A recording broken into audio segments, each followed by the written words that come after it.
대부분의 사람들이 매일매일 샤워를 합니다. 건강에 있어 청결 관리도 매우 중요하기 때문에 샤워를 하는 것은 건강관리 차원에서도 좋은 일입니다. 매일매일 하다 보니 각자의 샤워 습관이 있으실 텐데 잘못된 샤워 습관은 오히려 피부 건강을 해칠 수 있습니다. 오늘은 건강에 안 좋은 샤워 습관에 대해 몇 가지 알려드리겠습니다. 첫 번째로 물 온도입니다. 보통 샤워를 하실 때 뜨거운 물로 많이 하실 겁니다.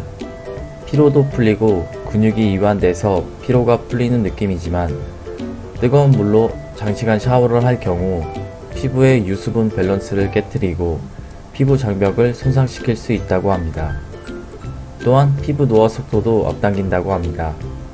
따라서 샤워를 할 때는 42도 이하의 물로 10분에서 20분 이내에 끝내는 것이 좋다고 합니다.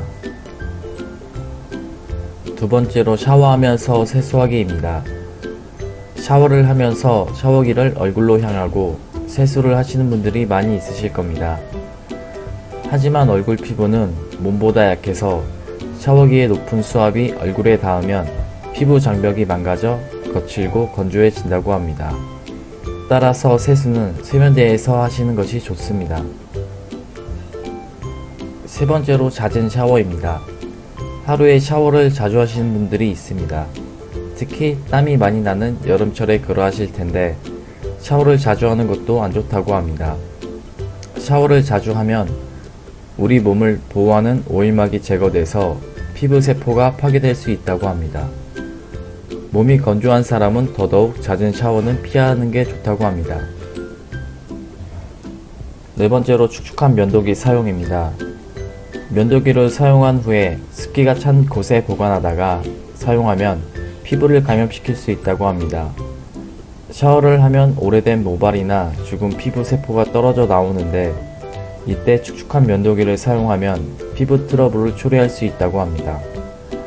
면도기는 건조한 곳에 보관하고 2주에 한 번은 표백제나 물로 희석시킨 식초에 5분 정도 넣어 소독해 주시는 것이 좋습니다. 다섯 번째로 수건으로 머리 감싸기입니다. 머리를 감고 난 후 수건으로 젖은 머리를 감싸는 분들이 많습니다. 하지만 이것 또한 안 좋은 샤워 습관 중 하나입니다. 축축한 상태의 모발을 긴 시간 동안 수건으로 감싸면 두피가 습해져 지루성 두피염과 같은 염증으로 발전할 수 있다고 합니다. 여섯 번째로 수건 재사용하기입니다. 사용한 수건을 널어놨다가 재사용하시는 분들이 많은데 수건은 1회씩만 사용하시는 것이 좋다고 합니다. 수건에 수분이 닿게 되면 안 좋은 균이 번식할 수 있기 때문입니다. 특히 사용했던 수건으로 샤워 후에 씻은 몸에 벅벅 문지르는 것은 위생상 매우 안 좋다고 합니다.